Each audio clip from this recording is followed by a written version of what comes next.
A massive storm is about to impact much of the Midwest with extreme impacts. Here's what to expect for your area. This storm system is going to start showing impacts here around 10 a.m. on a Sunday with heavy snowfall impacting much of Minnesota and Iowa regions. Then it's going to significantly strengthen into a deepening low pressure bombogenesis cyclone storm. A massive storm that's going to impact much of these regions, bring extreme impacts, and then this snow is going to go absolutely wild here around Sunday at 8 p.m. across much of Wisconsin. Minnesota, the UP of Michigan is going to get some extreme impacts.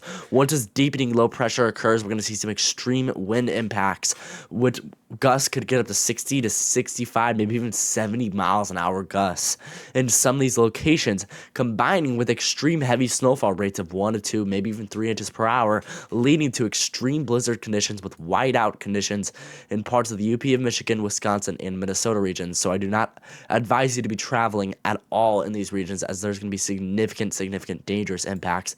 And on the other hand, this thing is going to produce extreme snowfall amounts. Parts of Minnesota and Wisconsin could see over a foot of snowfall, and parts of the UP of Michigan near Lake Superior could potentially see up to 2, maybe even 3 feet of snowfall in some spots, which is absolutely absurd with this system.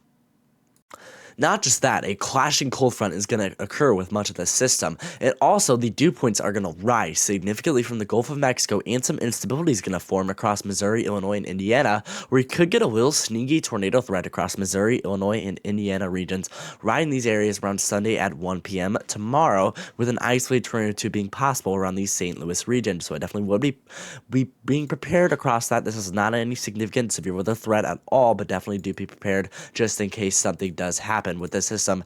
And this clashing cold front that comes through is going to cause significant impacts, because it's going to go from it's going to go from 67, maybe 68 degrees in some areas in parts of Missouri, Illinois, and Indiana regions. And this clashing cold front is going to come through and drop us to 14 degrees by 8 a.m. on Monday morning. So it's going to go from 60 degrees to 20 degrees in only a few hours, which is going to cause a flash freeze, because this rainfall that's going to drop is going to make the roads really wet, and then once it freezes, that's after this cold front comes through, we'll have a flash freeze with black ice. So definitely be careful and stay at those roads across parts of these regions, as this is going to be an extreme cold front and overall an extreme storm system. Hope you guys enjoyed today's video, and bye everybody.